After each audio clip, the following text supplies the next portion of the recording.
The morning sun barely peeked through the dusty blinds of Lily's tiny apartment as her alarm blared for the third time. She groaned, reaching over to silence it, her fingers long and graceful despite the calluses forming on their tips, fumbled with the phone screen. 5:30. Another day of rushing between worlds. Lily pushed herself up, wincing at the soreness in her shoulders from yesterday's 4-hour practice session. The small studio apartment was neat but cramped, dominated by the upright piano she'd bought secondhand when she first moved to the city. It was out of tune in places, but it was hers, the result of 6 months of saving every spare dollar from her tips. Not today, she muttered, seeing the blinking light on her water heater. Cold showers were becoming a regular thing in this building. The landlord had promised to fix it last week, but promises didn't pay repair bills. Neither did music scholarships that covered tuition, but left everything else to chance. 30 minutes later, Lily stepped out of her apartment building, her backpack heavy with sheet music and textbooks. Her hair was pulled back in a simple ponytail, face free of makeup. No point in putting any on. She'd only have to redo it for her evening shift anyway. The city was still quiet, the kind of quiet that existed only in these early hours before the rush. The bus ride to the conservatory took 40 minutes on good days. Lily used every second, her worn notebook open on her lap as she reviewed music theory notes. Her professor had hinted there might be a pop quiz and she couldn't afford to do poorly. Her scholarship depended on maintaining near-perfect grades. "You're early again," said the security guard as she badged into the practice building. His weathered face broke into a smile. "Nobody beats you here except me and the janitor." "Morning, Pete. Any chance room 4 is free?" It had the best acoustics and a piano that didn't have a sticking E-flat key like most of the others. "All yours until 8. Guessing you've got something big coming up?" Lily nodded, already moving toward the stairwell. Midterm recital, 2 weeks away. The practice room welcomed her like an old friend. Lily set her timer for 90 minutes, placed her coffee on the small table by the door and flexed her fingers. Then she sat at the bench, closed her eyes, and took 3 deep breaths, a ritual her first piano teacher had taught her when she was just 7 years old. The Chopin etude flowed from her fingers, stumbling only in the complex middle section, where the 16th notes seemed to trip over each other. She played it again, and again. By the 5th repetition, her muscles remembered what her mind had been trying to tell them. The passage smoothed out, becoming the waterfall of notes it was meant to be. When the timer buzzed, Lily was deep into Bach, her forehead damp with sweat despite the room's chill. She reluctantly closed the piano lid, gathered her things, and headed to her first class of the day. Professor Chen nodded at her as she slipped into Music Theory 4. "Lily, I trust you're prepared for the quiz?" "Yes, sir," she answered, ignoring the knot in her stomach. He had a way of making even simple questions sound like accusations. 2 hours later, Lily emerged from the classroom with a tentative smile. The quiz had gone well, better than well. The theory that had once seemed like a foreign language was becoming intuitive. Maybe the late-night study sessions were paying off after all. She headed across campus to the main building for her private lesson with Professor Abramova, a stern Ukrainian woman who had once played with the great orchestras of Europe. The hour that followed was both exhilarating and humbling, as the professor pushed her beyond what she thought possible. "Your technique improves," Professor Abramova said as the lesson ended, which from her was high praise indeed. But where is the feeling? You play like someone who understands pain but is afraid to show it. For next week, less thinking, more living in the music. Lily nodded, though she wasn't sure how to practice less thinking. Her mind was always racing, calculating bus times, shift schedules, assignment deadlines, bill due dates. Sometimes she wondered if she even remembered how to simply exist in a moment. After a quick lunch grabbed from the student center, an apple and a granola bar that would have to tide her over until her break at the restaurant, Lily found a quiet corner of the library to work on her music history paper. The words came slowly as exhaustion began to creep in, but she pushed through until it was time to catch the bus to her apartment. The transformation began the moment she stepped through her door. Off came the conservatory student with her serious expression and practical clothes. Lily showered, applied makeup with a practiced hand, and pulled on the crisp white shirt and black pants that made up her uniform at La Maison, one of the city's most exclusive restaurants. She stared at her reflection, barely recognizing herself. The person in the mirror looked polished, professional, someone who belonged in the rarefied air of fine dining. Someone who definitely wasn't worrying about making rent or the stack of past due notices tucked in her desk drawer. The bus ride to the restaurant took her from her working-class neighborhood to the gleaming heart of downtown. La Maison occupied the ground floor of a historic building, its facade lit with tasteful spotlights that highlighted its century-old architecture. Through the windows, Lily could see tables draped in white linen, set with crystal and silver that caught the light from overhead chandeliers. "Cutting it close," remarked Thomas, the maître d', as Lily slipped through the staff entrance with 10 minutes to spare before the start of her shift. "Bus was late," she explained, though in truth she'd spent those extra 5 minutes at home, practicing a particularly difficult passage that had tripped her up. During her lesson, the pre-shift meeting was brief. A rundown of the evening's specials: butter-poached lobster with saffron risotto, $75, and VIPs, a tech billionaire at table 12, a visiting opera director at table 8. Lily memorized it all, knowing that mistakes weren't tolerated at La Maison, where diners paid hundreds of dollars for the experience of being treated like royalty for a few hours. As she moved through the dining room, Lily became invisible in the way that good servers often are, present when needed, gone when not. She took orders, delivered food, refilled water glasses, all while maintaining the pleasant, neutral expression that revealed nothing of her life beyond these walls. The grand piano in the corner of the main dining room seemed to watch her as she worked. It was a magnificent instrument, a Steinway concert grand that probably cost more than she would make in 10 years. On weekend evenings, a rotating cast of musicians played tasteful background music for the diners, but tonight it sat silent, its fallboard closed over keys that Lily's fingers itched to touch. "Can I get you anything else, sir?" she asked a gray-haired man who had barely acknowledged her existence all evening, despite her attentive service. "The check," he replied without looking up from his phone.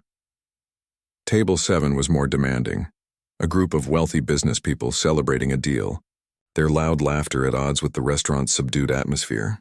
They ordered expensive bottles of wine with the casual air of people who never looked at prices. One woman, dripping in diamonds, complained that her steak was overcooked, though Lily could see it was perfectly medium rare as requested. "I'll have the kitchen prepare a new one immediately," Lily assured her, taking the barely touched $65 steak that would go straight into the trash. During a rare quiet moment, Lily found herself standing near the piano. Without thinking, she reached out, her fingers hovering just above the glossy black surface, not quite touching it. "You play?" The voice startled her. It was Carlos, one of the bartenders, carrying a tray of clean glasses. Lily pulled her hand back quickly. "A little," she said, the understatement of the year falling easily from her lips. She'd learned early on not to talk about her music here. It created an awkwardness, a sense that she didn't quite belong in either world. "You should ask Ray to let you try it sometime. When we're closed, I mean." Lily smiled but shook her head. The idea of the restaurant manager allowing a server to touch the prized piano was laughable. "I don't think that would go over well." As the evening wore on, Lily's feet began to ache in the formal black shoes that the job required. A blister was forming on her right heel, but she ignored it, focusing instead on the mental calculations of her tips so far. It had been a decent night, perhaps enough to cover the electric bill that was now a week overdue. Near the end of her shift, as she was clearing table 15, Lily overheard a conversation from nearby diners. The pianist they had last weekend was terrible. A woman in a designer dress complained to her companion, "All that modern nonsense. Whatever happened to beautiful classical music?" "I believe he's quite acclaimed in contemporary circles," her dinner partner replied. "Though I admit I prefer the classics myself. Nothing beats a well-played Chopin nocturne." Lily's hands paused briefly as she stacked plates. Chopin's Nocturne in E-flat major had been the first piece she'd mastered that made her childhood teacher cry. She could play it from memory, had performed it at the recital that won her the conservatory scholarship. For a moment, she allowed herself to imagine sliding onto that bench, lifting the fallboard, and letting her fingers create the kind of music that would make the entire restaurant fall silent. What would these people think if they knew that the woman who refilled their water and took away their empty plates could make that piano sing in ways their hired musicians never could? The fantasy dissolved as quickly as it had formed. Lily finished clearing the table and headed back to the kitchen, her face once again a mask of pleasant professionalism. Tomorrow would bring another early morning, another day of rushing between her two worlds, neither of which fully knew or understood the other. As she left the restaurant just after midnight, Lily glanced back at the piano through the window. Someday, she promised herself, someday people would come to hear her play, not to have her serve them dinner. For now, though there was the night bus to catch, a few precious hours of sleep to grab, and then the alarm would ring again, starting the cycle once more. The day of the charity gala arrived with a relentless downpour that turned the city streets into rushing streams. Lily had been dreading this evening for weeks. La Maison was hosting its annual fundraiser for the Children's Hospital, which meant every table was booked. Every rich patron in town would attend, and every server would be running non-stop for hours. All hands on deck tonight, Ray announced during the pre-shift meeting, his normally calm demeanor showing hints of stress. The guest list includes the mayor, 3 state senators, and enough wealthy donors to build a new hospital wing. Everything must be perfect. Lily nodded along with the other staff, mentally rehearsing the evening's special menu and wine pairings. Her feet already ached, and her shift had barely begun. Last night she'd stayed up until 2 in the morning practicing for her upcoming recital, and the lack of sleep hung over her like a cloud. One more thing, Ray continued, scanning a message on his phone with a deepening frown. Apparently, our pianist has come down with food poisoning. He just canceled. A collective groan rose from the staff. The pianist was a staple at these events, providing elegant background music that kept conversations flowing and wallets opening for the charity auction. I've called our usual backups, but at such short notice. Ray ran a hand through his thinning hair. If anyone has suggestions, I'm all ears. Otherwise, we'll have to manage without music tonight. Lily bit her lip, saying nothing as the meeting broke up and everyone scattered to their stations. It wasn't her place to speak up. Besides, she had enough to worry about just handling her assigned tables. The first guests arrived at 6, and by 6:30 the restaurant hummed with activity. Lily moved efficiently between her tables, taking drink orders, explaining menu items, and navigating the complicated dietary restrictions of the wealthy. A woman in table 14 wanted to know if the organic microgreens were truly local. A man at table 21 needed reassurance that his bourbon was aged exactly 12 years, not 11 or 13. Lily handled it all with practiced grace, but she couldn't help noticing the empty piano bench as she passed through the main dining room. The beautiful Steinway sat unused, its polished surface reflecting the chandelier light. Several guests had already asked about the music, and Ray's tight smile grew more strained each time he explained the last-minute cancellation. By 8 o'clock, the main courses were being served and the charity auction was set to begin after dessert. Lily was refreshing water glasses at table 16 when she overheard a conversation between Ray and Mrs. Blackwell, the hospital board chairwoman. It's just not the same without music. Raymond, Mrs. Blackwell said, her diamond earrings catching the light as she shook her head. Half the appeal of these events is the atmosphere. People don't open their checkbooks without the proper mood. I understand completely, Ray said, his professional smile firmly in place despite the panic in his eyes. We've called everyone we know. At this point, I'd hire a high school student if one walked through that door with any musical ability whatsoever. Lily moved away, pretending she hadn't heard. But as she returned to the kitchen, something tugged at her. The recital pieces she'd been practicing for weeks were performance-ready. She could play them in her sleep. In fact, sometimes she did, waking up with her fingers moving through passages on her blanket. You okay? You look like you've seen a ghost, said Hannah, another server, as they both waited at the service station for their orders. I'm fine, Lily said automatically, but she wasn't fine. She was having a ridiculous thought, one that could either be brilliant or career-ending. Balancing 3 plates of salmon with truffle sauce, Lily passed by the manager's office. Through the cracked door, she could hear Ray on the phone. Yes, I understand it's short notice. No, we really can't do without. Yes, well, thank you anyway. He hung up with a sigh loud enough to hear from the hallway. Lily delivered her food, checked on her tables, and then, before she could talk herself out of it, knocked on Ray's office door. What is it, Lily? I'm in the middle of a crisis here, Ray said, not looking up from his phone. I might have a solution for the piano situation, she said, her heart pounding so hard she was sure he could hear it. That got his attention. He looked up, eyebrows raised. You know someone who can be here in the next 30 minutes? I can play. Ray stared at her for a long moment, then let out a short laugh. Very funny. Look, I don't have time for— I'm serious, Lily interrupted, something she'd never done with her boss before. I'm a piano performance major at the conservatory. I've been studying for years. I know classical pieces that would be perfect for tonight. Ray's expression shifted from dismissive to considering. The conservatory? You never mentioned that on your application.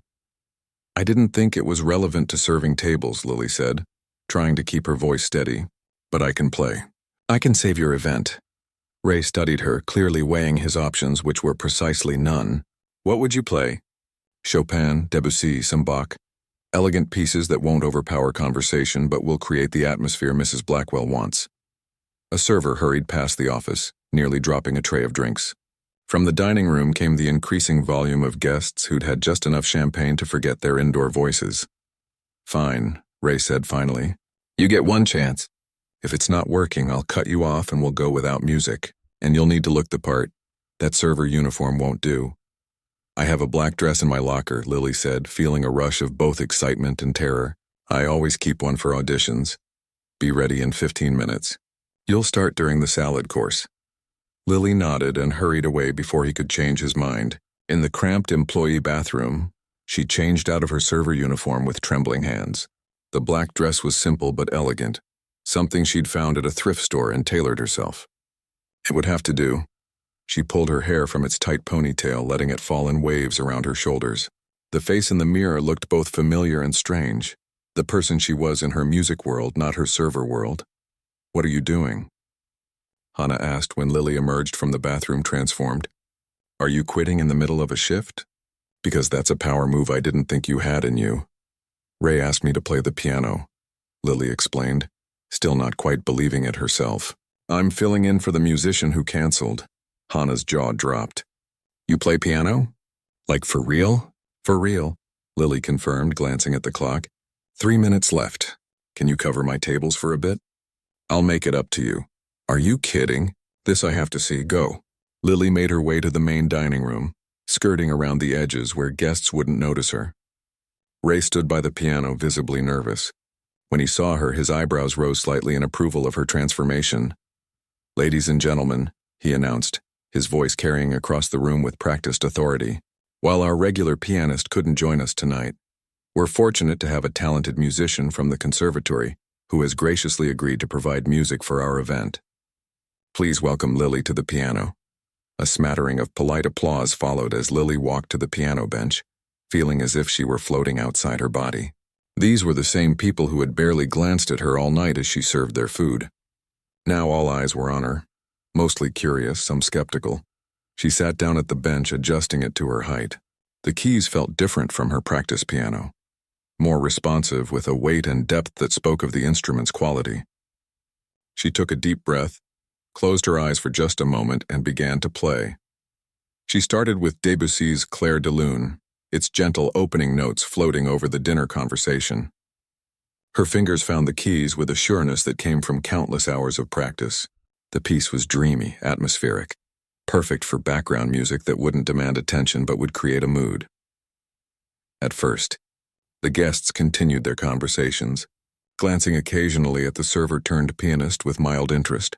But as the piece progressed and Lily leaned into the flowing arpeggios, letting the music swell and recede like waves, something in the room began to change. Conversations quieted. Forks paused midway to mouths. By the time she reached the climax of the piece, with its cascade of notes like moonlight on water, the entire room had fallen into an attentive hush. As the final notes faded, there was a moment of complete silence before applause broke out. Not the polite, obligatory kind, but genuine appreciation. Lily transitioned smoothly into a Chopin nocturne, keeping her eyes on the keys, afraid to look up and break the spell. From the corner of her eye, she saw Ray standing near the entrance, his face a mixture of shock and relief. Hannah gave her a thumbs up from behind a service station. Emboldened, Lily let herself sink deeper into the music, adding subtle interpretations that made each piece her own. Between courses, she played more demanding pieces that showcased her technical ability. a Bach prelude that made her fingers dance across the keys, a Mozart sonata movement that sparkled with precision. During the main course, she returned to more atmospheric pieces that allowed conversation to flow, while still creating a backdrop of beauty. By the time dessert was served, word had spread through the room about the waitress at the piano.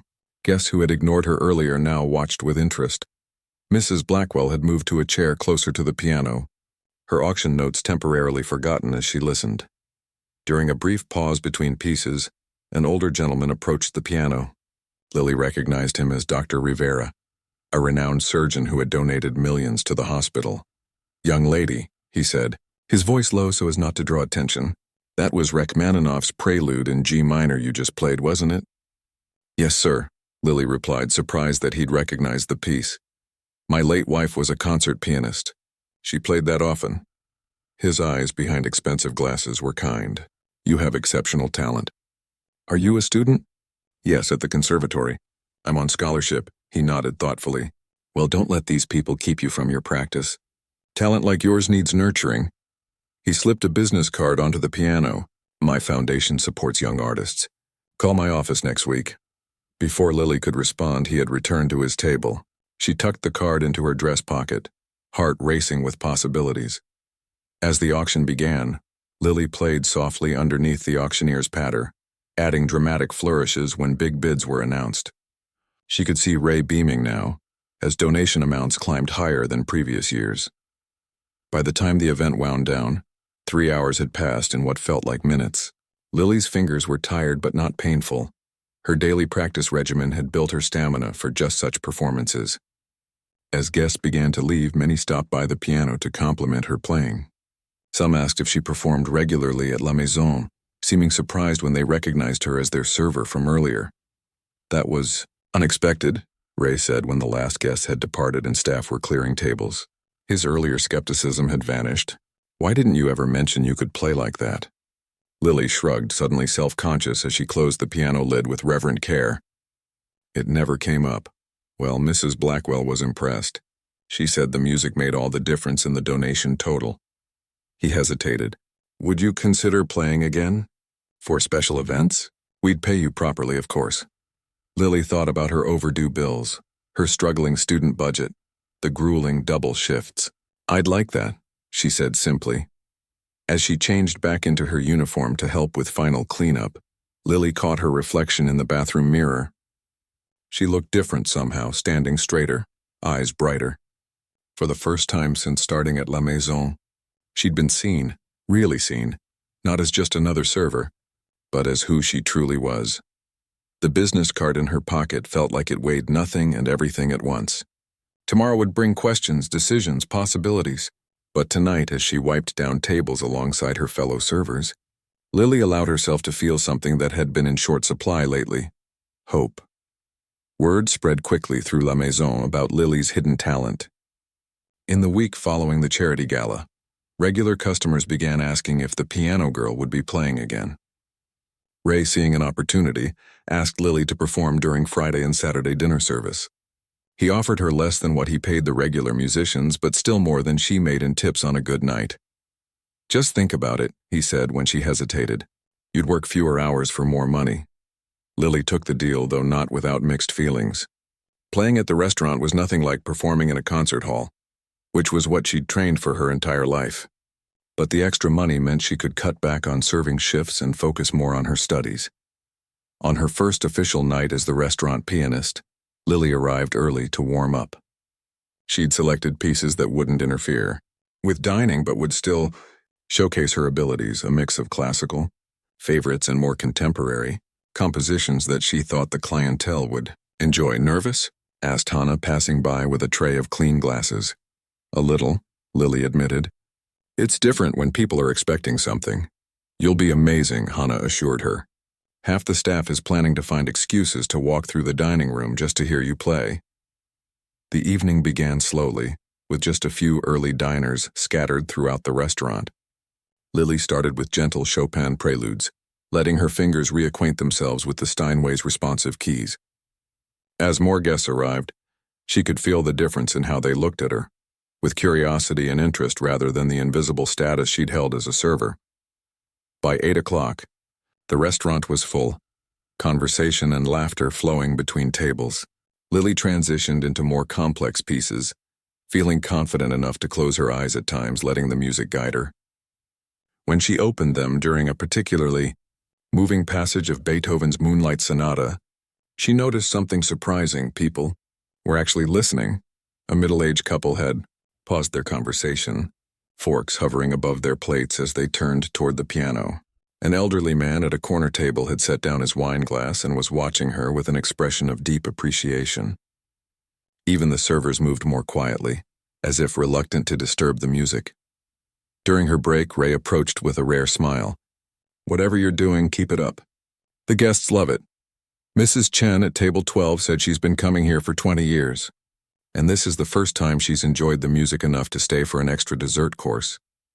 Lily returned to the piano with renewed confidence, this time venturing into more emotional territory with Rachmaninoff's Prelude in C-sharp minor.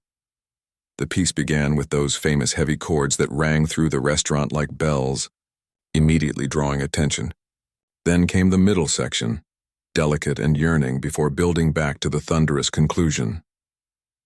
As the final chord faded, something unexpected happened. Applause broke out across the dining room. Not the polite, distracted kind, but genuine appreciation. Lily felt her cheeks warm as she acknowledged it with a small nod before transitioning into something lighter. Among the new arrivals that evening was a distinguished-looking man with silver hair and an elegantly dressed woman. They were seated at one of the best tables, and Lily noticed how the staff rushed to attend to them. During her next break, she asked Carlos who they were. "That's Richard Harwood and his wife," Carlos explained in a hushed voice. "He's the director of the National Symphony. They don't come here often, usually only when they're entertaining important guests." Lily felt a flutter of nerves.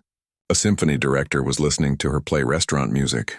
She returned to the piano with slightly sweaty hands, trying to remind herself that he was just another diner, probably not even paying attention to the background music.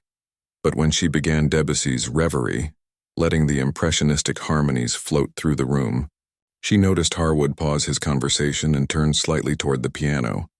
His expression was unreadable from this distance, but he was definitely listening. Lily forced herself to focus on the keys, on the music itself, rather than who might be judging it. She had spent years learning to play through nerves during recitals and exams. This was no different. She closed her eyes and let herself sink into the piece, focusing on the emotional journey rather than technical perfection. When she finished, she didn't look up immediately, taking a moment to prepare herself before the next selection. When she did, she was startled to find Harwood standing near the piano, his wife beside him. "That was beautifully played," he said, his voice cultured and precise. "Debussy requires a delicate touch that many pianists lack. You have it." "Thank you, sir," Lily replied, hoping her surprise wasn't too obvious.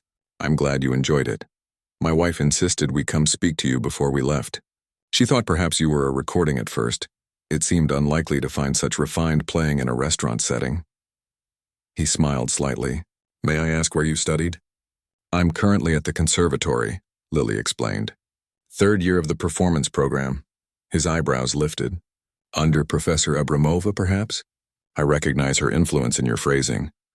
Lily nodded, amazed that he could hear such specific details in her playing. "Yes, she's my primary instructor." "She doesn't suffer mediocrity," Harwood's wife commented with a knowing smile. "If you're studying with her, you must have considerable talent." "Would you take a request?" Harwood asked. "Something a bit more challenging than the usual dinner music, perhaps." Lily hesitated only briefly. "Of course. What would you like to hear?" "Chopin's Ballad No. 1 in G minor," he said. "If you know it." Lily almost laughed. Know it? She had spent months perfecting that piece for her year-end recital last spring. It was notoriously difficult, with technical demands that had left her hands cramping during practice sessions. It was also decidedly not background music. It required attention, told an emotional story that demanded to be heard. "I know it," she said simply, positioning her hands. The opening notes of the ballade floated questioningly through the restaurant. Lily was aware that other diners were looking over, perhaps wondering about the change in mood. But as she progressed into the piece, she forgot about her audience entirely. The ballade was a journey, beginning with that gentle, almost tentative introduction before moving through sections of increasing drama and technical complexity. Lily's fingers flew across the keys during the rapid passages, finding each note with precision born of countless hours of practice. When she reached the thunderous coda, with its cascading notes and powerful chords, she held nothing back. The final chord hung in the air for a perfect moment before the restaurant erupted in applause. Real applause, the kind reserved for concert halls, not dining establishments. Lily looked up, breathless, to see nearly every diner on their feet. Servers had paused with trays in hand. Even the kitchen staff had emerged to witness the conclusion. Harwood was nodding, a look of satisfaction on his face. "Just as I suspected," he said when the applause died down. "You're wasted on dinner music, my dear." He reached into his jacket pocket and produced a business card. "We're holding auditions next month for our Young Artists program. It includes a small stipend and performance opportunities with the symphony. I'd like you to come play for the committee." Lily took the card with slightly trembling fingers. "I thank you. I would be honored." "Don't thank me yet," he replied with a small smile. "The audition process is quite rigorous, but after what I've just heard, I think you have a real chance." As the Harwoods returned to their table to settle their bill, Lily sat stunned at the piano bench. The rest of her set passed in a blur, her mind racing with possibilities. A position with the symphony, even a junior one, could change everything. After closing, as staff cleaned and reset tables for the next day, Ray approached her again. "Whatever you played for Harwood must have been impressive. He left this for you." He handed her an envelope. Inside was a generous tip, more than she usually made in a week of serving, and a note that simply read, "Practice the Liszt Transcendental Etudes. The committee loves technical showpieces." "RH, who is this guy?" Ray asked, watching her expression. "The staff said he's some big shot in the music world. He could help me get a real start as a professional pianist," Lily explained, still staring at the note. "If I can impress his committee." The next morning, Lily arrived at the practice rooms earlier than usual. She had 6 weeks until the symphony auditions, and while her technique was solid, she needed to push herself to the next level. Professor Abramova was surprised when Lily requested to add the list to her practice schedule. "That is very ambitious," she said, eyebrows raised. "May I ask why this sudden interest in such difficult repertoire?" When Lily explained about the restaurant performance and Harwood's invitation, her professor's usually stern expression softened slightly.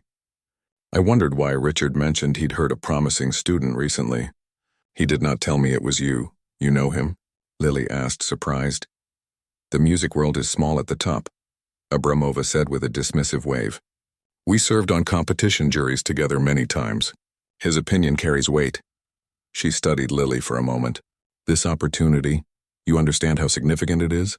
Lily nodded. "I do." "Then we have much work to do." Abramova moved to the piano. "The list requires not just technique but stamina and emotional depth. We will need to adjust your practice regimen immediately." Over the following weeks, Lily's life narrowed to 3 focal points: her classes, her practice sessions, and her Friday and Saturday performances at La Maison. She cut back her serving shifts to just 2 lunch services per week, using the piano income and her savings to make up the difference. Word continued to spread about the exceptional pianist at La Maison. Reservations for Friday and Saturday nights increased, with guests specifically requesting tables near the piano. Regular patrons began making requests, which Lily accommodated when she could, building a rapport with the diners who had once barely noticed her existence. One evening, as she played a particularly moving rendition of Schubert's Impromptu in G-flat major, she looked up to see nearly the entire restaurant watching her. Conversations paused, food momentarily forgotten. In that moment, something shifted in Lily's perception of herself. She wasn't just a waitress who could play piano, or even a student who worked at a restaurant. She was a pianist, a real one, and for the first time, she truly believed it might be possible to make a life with her music. As the piece ended and appreciative applause filled the room, Lily caught sight of Professor Abramova standing near the entrance, arms crossed, observing with her critical eye. Their gazes met across the room, and the professor gave a single, small nod, the closest thing to approval Lily had ever received from her demanding teacher. It wasn't until later that Lily learned Abramova had come specifically to hear her play in this setting, to see how she handled performing for a different kind of audience. "You have found something many students never discover," the professor told her during their next lesson. "You have learned to make the audience breathe with you, to feel what you feel. This cannot be taught." With 3 weeks left until the symphony audition, Lily practiced with renewed determination. The restaurant performances had given her confidence that was translating into her playing, a willingness to take risks, to put more of herself into the music.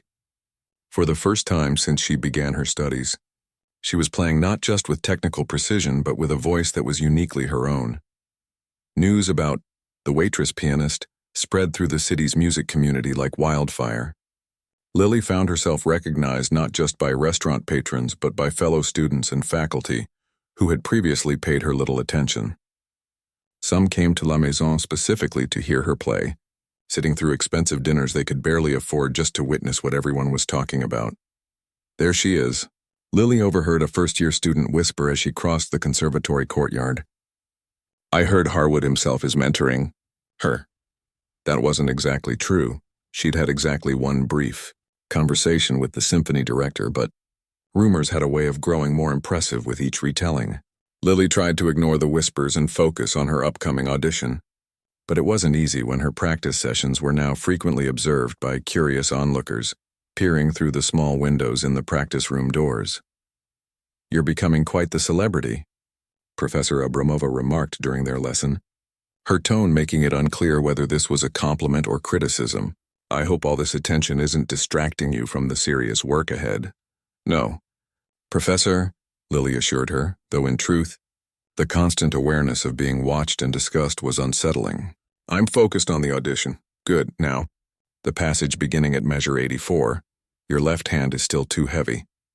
The lesson proceeded as usual, with Abramova's exacting standards pushing Lily to refine every detail of her playing. But as she was packing up to leave, the professor said something unexpected. "You know, when I was about your age, I had a similar opportunity. The Leningrad Philharmonic was holding auditions for soloists." Lily paused, surprised by this personal revelation from her usually reserved teacher. "I practiced 18 hours a day for weeks," Abramova continued, her gaze distant. "I played well at the audition, technically perfect, but the committee said I lacked something. A connection with the audience." A rare smile briefly crossed her face. "This is why I came to hear you at the restaurant. You have what I did not." "What do you mean?" Lily asked. "You play not just for yourself or for the music, but for the people listening. It is a gift."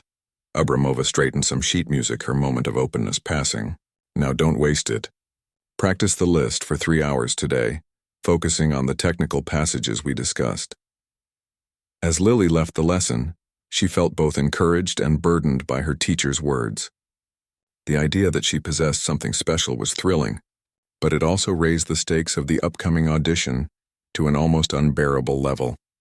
Walking through the conservatory's main hall, she passed the bulletin board where competition announcements and performance opportunities were posted. A small crowd had gathered around a newly pinned notice. "Excuse me," she said, trying to get a glimpse of what had captured everyone's attention. A tall student moved aside, giving her a curious look. "Oh, it's you. You'll definitely want to see this." The notice announced a special recital featuring the conservatory's rising stars, to be held in the prestigious Wentworth Hall downtown. The event would be attended by donors, music critics, and representatives from orchestras and music agencies across the country. What made Lily's heart skip was seeing her name on the short list of selected performers. "I didn't apply for this," she said. Confused. "You didn't have to," replied another student, a violinist named Tori, whom Lily knew from music theory class. Abramova and Dean Wilson selected the performers. "It's by invitation only. When is it?" Lily asked, scanning the notice for details. 2 weeks from Saturday, Tori said. "Right before your symphony audition, right?" Talk about perfect timing. But it wasn't perfect timing at all. The recital was scheduled for the same night as the charity dinner at La Maison, an event Ray had been promoting for weeks, with Lily's piano performance as a key attraction. He'd already printed flyers featuring her name. As if summoned by her thoughts, Lily's phone buzzed with a text from Ray. "Need to confirm you're still good for the 24th. Selling out fast with people asking to be seated near the piano." Lily stared at the phone, a knot forming in her stomach. She couldn't be in two places at once, and both opportunities felt too important to sacrifice. "You look like you just saw a ghost," Tori commented. "Isn't this good news?" "It's complicated," Lily replied, already dreading the conversation she would need to have with Ray. That evening at La Maison, the restaurant was busier than usual for a Thursday. Lily had switched back to her server role for the night, but customers kept asking when she would be playing next. "Tomorrow night," she assured them with a smile that felt increasingly strained. "I'll be at the piano all evening." During her break, she found Ray in his office reviewing the weekend reservations. "We're completely booked for your nights," he said proudly. "Whatever magic you're working out there, it's good for business." Lily took a deep breath. "Ray, I need to talk to you about the charity event on the 24th. His expression immediately darkened. "Please don't tell me you're canceling. We've been advertising you as the main entertainment. I've been invited to perform at a special recital at Wentworth Hall," she explained. "It's a huge opportunity for my career. There will be people there who could—" "We had a deal," Ray interrupted, his voice tight. "People are booking specifically to hear you play. The hospital board is expecting you. I know, and I'm sorry. If there was any way I could do both, there isn't." Ray leaned back in his chair, studying her with a calculating look. "Unless you play here first and then go to your recital." Lily shook her head. "That wouldn't work. I need time to prepare, to be in the right mindset. And the recital starts at 8. So does our event." They reached an impasse, staring at each other across the desk. Finally, Ray sighed. "Look, I understand this is important for your career, but this job has been good to you, hasn't it? We accommodated your school schedule, gave you a platform when nobody knew who you were, and now that you're getting attention, you're just going to walk away?" His words stung because there was truth in them. La Maison had given her an opportunity when she was just another anonymous server. Without that chance performance at the gala, she might never have caught Harwood's attention. "I'm not walking away," Lily said carefully. "I'm asking for one night off for something really important. One night that happens to be our biggest event of the season." Ray shook his head. "I'll need to find another pianist. Someone reliable." The implication was clear. If she backed out now, her position at the piano would be filled permanently. She would go back to being just a server if Ray kept her on staff at all. "I need to think about it," Lily said finally. "Don't think too long. I need to make arrangements if you're not going to be here." The rest of her shift passed in a fog of conflicting thoughts. As she delivered plates and refilled water glasses, Lily tried to weigh her options. The recital was a prestigious opportunity that could advance her career, introduce her to important people in the music world, and serve as perfect preparation for the symphony audition. But La Maison had been her financial lifeline for years. The piano performances paid better than serving, and she needed that income to survive. Beyond that, she felt a loyalty to the place that had first allowed her talent to be discovered. "You seem a million miles away tonight," commented Mrs. Chen, a regular who always requested Lily's section. "Is everything all right?" "Just a lot on my mind," Lily replied with a forced smile. "Something to do with your music, I imagine," the older woman said knowingly. "My husband and I have been coming on Fridays just to hear you play. You have a gift, you know." "Thank you," Lily said, genuinely touched. "That means a lot. I hope whatever's troubling you works out for the best." By the time Lily finished her shift, she was no closer to a decision.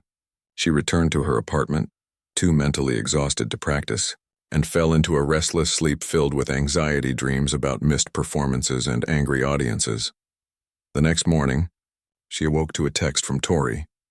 "Heard Carrington Music Agency will be at the recital. They're the biggest in the state. You have to play." Carrington represented some of the most successful classical musicians in the country. Having them hear her perform could open doors that might otherwise remain closed for years. With new determination, Lily headed to the conservatory for her morning classes. In the hallway outside the practice rooms, she nearly collided with Dean Wilson, the conservatory's intimidating leader. "Ah, Miss Chen," he said, using her full name in that formal way that always made students feel like they were in trouble. "I was hoping to run into you. Professor Abramova tells me you're preparing Liszt for the recital, an ambitious choice." "Yes, sir," Lily replied, surprised he knew the details of her program. "We're expecting several important guests that evening," he continued. "The Wentworth family themselves will be attending. along with critics from the Times and Classical Music Today. It's a significant opportunity for the selected students. He fixed her with a penetrating look. I trust you appreciate the honor of being included. I do, very much, Lily assured him, her stomach sinking further. The pressure was mounting from all sides. Excellent. I look forward to hearing you play. Your recent public performances have generated quite a buzz in the community. As the dean walked away, Lily leaned against the wall, feeling the weight of expectations crushing down on her. It seemed everyone had plans for her future, Ray, Abramova, the dean, all pulling her in different directions. During her practice session that afternoon, she couldn't focus. Her fingers kept stumbling over passages she had previously mastered, her mind returning again and again to the choice she needed to make. You're distracted today, Professor Abramova observed during their lesson. This is not the quality of playing that will impress the symphony committee. I'm sorry, Lily said, rubbing her tired eyes. I have a conflict with the recital date. I'm trying to figure out what to do. What could possibly conflict with such an important performance? Her teacher asked, frowning. Lily explained about the charity event at La Maison and Ray's ultimatum. To her surprise, Abramova didn't immediately dismiss the restaurant commitment as unimportant. So you feel torn between obligation and opportunity, the professor said thoughtfully. Between loyalty to those who helped you and advancement of your career? Exactly, Lily sighed. What would you do? Abramova was silent for a long moment. I cannot tell you what to choose, but I will say this. In music, as in life, we must sometimes make difficult decisions about where to invest our time and energy. Not everyone will understand or support these choices. She closed the piano lid gently. Whatever you decide, you must commit to it fully without regret or reservation. Half-hearted music is not worth playing. That evening at La Maison, Lily played with a special intensity, aware that these performances might be coming to an end. She poured her conflicted emotions into the music, playing pieces that reflected her tumultuous state of mind. Beethoven's Appassionata Sonata, Chopin's Stormy Scherzo No. 2, music full of drama and turmoil. The audience responded with enthusiasm, seeming to connect with the raw emotion in her playing. After her final piece, the applause lasted longer than usual, with several people rising to their feet. As she took a short break, Hannah approached the piano with a glass of water. Whatever's going on with you tonight, keep it up. I've never heard you play like that before. Thanks, Lily said, taking a grateful sip. I need to make a big decision and I'm really torn. About the recital and the charity event? Hannah asked. When Lily looked surprised, she shrugged. Small restaurant. Word gets around. Ray's been stomping around all day. What would you do? Lily asked, valuing her friend's straightforward perspective. Hannah considered for a moment. I think you already know what you want to do. You're just afraid of disappointing people. The simple observation hit home. Lily had spent so much of her life trying to meet everyone's expectations. Her parents who had sacrificed for her lessons, her professors who demanded excellence, her employers who needed reliability. When had she last made a decision based solely on what she truly wanted? Sometimes you have to put yourself first, Hannah continued, especially when it's about your future. As Lily returned to the piano for her final set of the evening, something had shifted inside her. The choice was becoming clearer, though no less difficult. She began to play Debussy's Clair de Lune, the piece that had first captivated the restaurant audience weeks ago. As the familiar notes floated through the room, she felt a sense of gratitude for this unexpected chapter in her musical journey. Tomorrow she would make her decision. Tonight she would simply play, giving this audience the very best she had to offer regardless of what the future might hold. The morning of the big decision, Lily woke before her alarm. She lay still for a moment, watching sunlight filter through her thin curtains, casting patterns on the ceiling. In the quiet of dawn, her path suddenly seemed clear.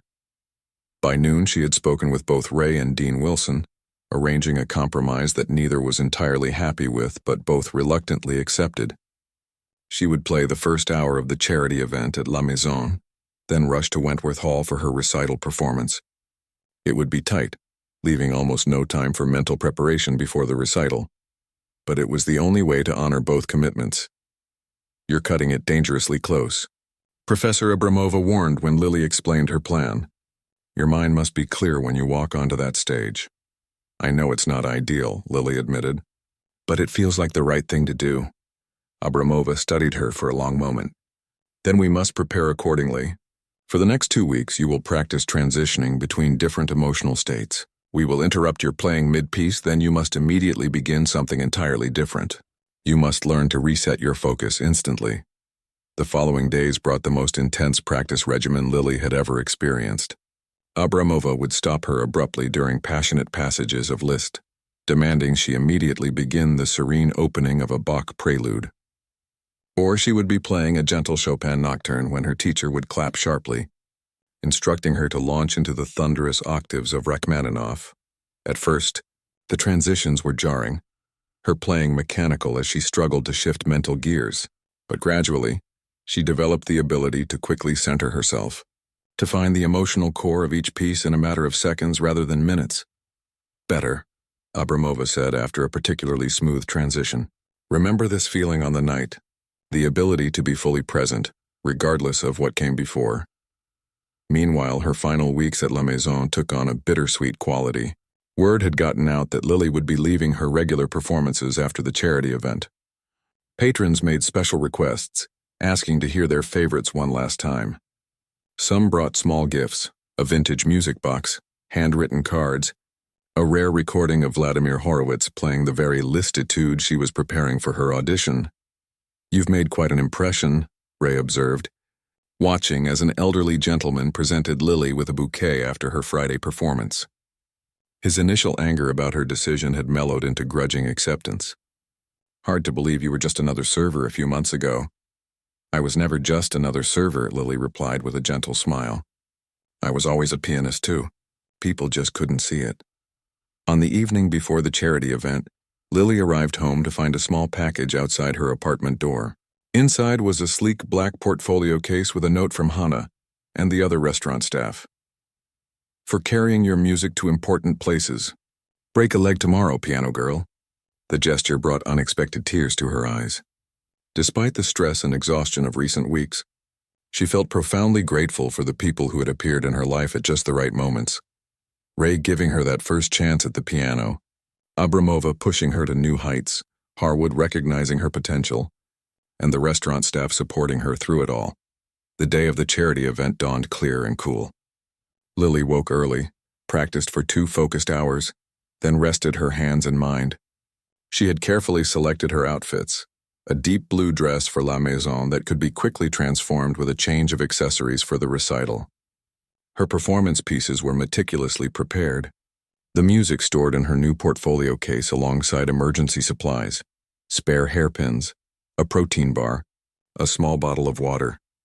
You look like you're preparing for battle, Tori commented when they crossed paths at the conservatory that afternoon. In a way, I am, Lily replied. She arrived at La Maison 2 hours before the charity event began. The restaurant had been transformed with elegant decorations, the tables rearranged to create more space near the piano. The guest list included the mayor, several well-known philanthropists, and the entire hospital board. We've moved up your performance to start precisely at 6, Ray informed her as staff bustled around making final preparations. That should give you enough time to make it to your recital. Thank you, Lily said, genuinely appreciative of his flexibility, despite his obvious disappointment at losing her. Just promise you'll come back and play for us occasionally, he said. Maybe when you're famous and charging 5 times what I can afford to pay you. She laughed. Deal. As guests began to arrive, Lily sat at the piano running through mental rehearsals of her pieces for both performances. She had chosen to open with Debussy's Clair de Lune for the charity event, the piece that had first captured the audience's attention during her impromptu performance months ago. For the recital, she would play Liszt's Transcendental Etude No. 10, a technically demanding piece that showcased both virtuosity and emotion. By 6 o'clock, the restaurant was filled with finely dressed patrons, the buzz of conversation rising above the clinking of glasses. Ray approached the piano, tapping a spoon against a crystal glass to gather everyone's attention. Ladies and gentlemen, welcome to our annual charity gala benefiting Children's Hospital. We're honored to have so many distinguished guests with us tonight. He gestured around the room, nodding at several important-looking people. We have a very special program prepared. beginning with a performance by our own Lily Chen, whose remarkable talent you may have heard about. Some of you were fortunate enough to be here when she first played for us, stepping in at the last minute when our scheduled pianist fell ill. A murmur of recognition passed through the crowd. Mrs. Blackwell, the hospital board chairwoman, nodded enthusiastically. Tonight will be Lily's final regular performance with us, as she moves on to pursue her promising career. But first, she has graciously agreed to play for our event one last time. Please welcome her to the piano. Applause filled the room as Lily adjusted the bench and placed her hands on the keys. She took a deep breath, centering herself as Abramova had taught her, and began to play. The familiar notes of Claire de Lune floated through the restaurant, instantly creating a hushed atmosphere. Lily played with a special tenderness, infusing the piece with gratitude for all that had happened in this space. As the final gentle chords faded, she moved seamlessly into a Chopin nocturne, then a selection from Schumann's Scenes from Childhood. For this audience that had supported her journey, she chose pieces that told a story, moving from the dreamy beginning through more complex emotional territories, building toward a finale that combined technical brilliance with deep feeling. She was conscious of the time, keeping one eye on the delicate watch on her wrist, but remained fully present in each moment of music. As she played the final triumphant chords of her last piece, the room erupted in applause. Many guests rose to their feet, including Mrs. Blackwell, who wiped a tear from her eye. Ray approached the piano again. Ladies and gentlemen, Lily Chen, we've been privileged to witness the early days of what promises to be a remarkable career. Lily stood, bowing deeply to the audience. Thank you all for listening, truly listening these past months. It has meant more than I can express. As she gathered her music, several guests approached to wish her well and express their appreciation. Mrs. Blackwell pressed a card into her hand. My nephew runs a concert series in New York. Call him when you're ready. Lily thanked her, tucking the card into her portfolio. She glanced at her watch. 40 minutes until her recital performance. Just enough time if traffic cooperated. Hannah appeared with Lily's coat and a small bag containing her accessories for the recital. Your chariot awaits, she said with a grin, pointing to the front where Carlos was parked in his beat-up sedan. We figured you shouldn't trust the bus tonight. Touched by their thoughtfulness, Lily hugged her friends goodbye. I'll let you know how it goes. You'll be amazing, Hannah assured her. Now go become famous so we can say we knew you when. The ride to Wentworth Hall took 20 tense minutes, with Carlos navigating evening traffic with surprising skill. Lily used the time to mentally transition, reviewing the list in her mind, feeling the different emotional landscape of the piece she would soon perform. Wentworth Hall stood in the heart of the arts district, its limestone facade illuminated by tasteful spotlights. As Carlos pulled up to the entrance, Lily could see well-dressed patrons ascending the wide steps. Break a leg, Carlos said as she gathered her things. The restaurant won't be the same without you. Inside, the grand lobby bustled with activity. Lily quickly located the performers area, where a worried-looking student coordinator checked her name off a list. You're cutting it close, she said, pointing Lily toward a small preparation room. You're fourth in the program, about 30 minutes from now. Alone in the preparation room, Lily changed her accessories, transforming her look from restaurant pianist to classical performer. She touched up her makeup, focusing on her breathing as nervous energy coursed through her body. The sounds of the recital's first performance drifted faintly through the walls, a violinist playing Paganini with impressive technical skill. A soft knock at the door interrupted her thoughts. Professor Abramova entered. Her usually stern expression softened with something almost like concern. You made it, she said, sounding faintly surprised. How was the restaurant performance? Good, Lily replied. They were very supportive, Abramova nodded.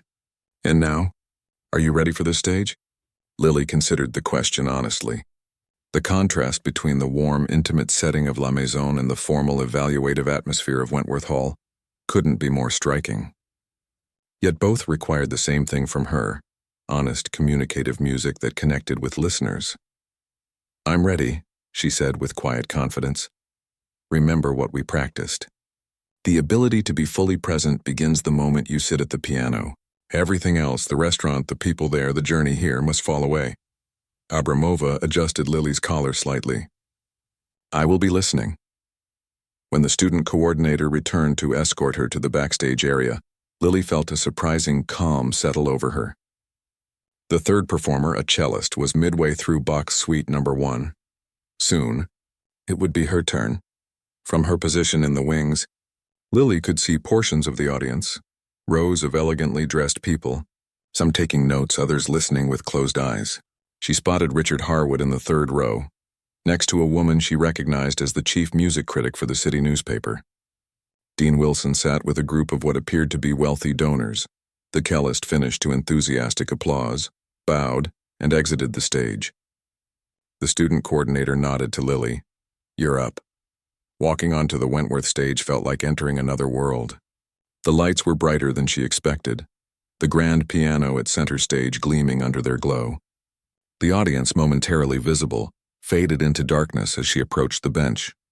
Lily adjusted the seat, placed her music, and took a moment to center herself. Then, without hesitation, she began the list. The opening notes rang clear in the perfect acoustics of the hall. As she moved into the piece's demanding passages, her fingers found each key with precision and feeling. The hours of practice, the guidance from Abramova, even the experience of connecting with the restaurant audience, all of it had prepared her for this moment. She played with both technical brilliance and emotional depth, losing herself in the music while remaining acutely aware of its effect. The audience was absolutely silent, collectively holding their breath during the most intense passages. When the final notes faded, there was a moment of complete stillness before the hall erupted in applause. Lily rose, her legs slightly shaky, and bowed deeply.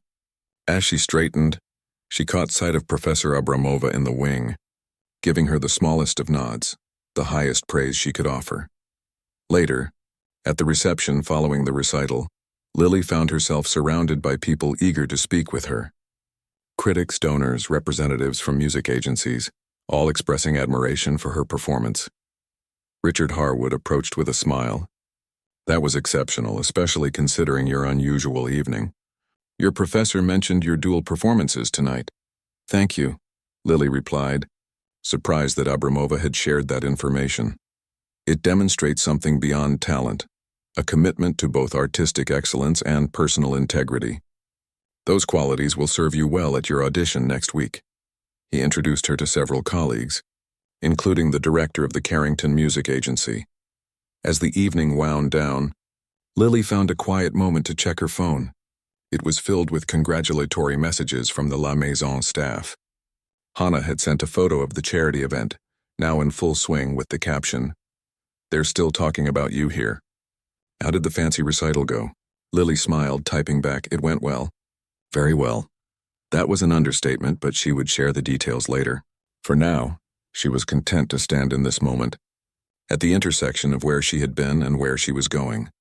A week later, after a successful symphony audition that secured her a place in their Young Artist program, Lily returned to La Maison for dinner, this time as a guest.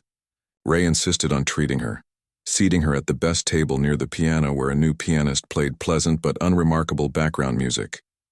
"It's not the same," Ray admitted, stopping by her table. "But we're managing, and the customers still ask about you."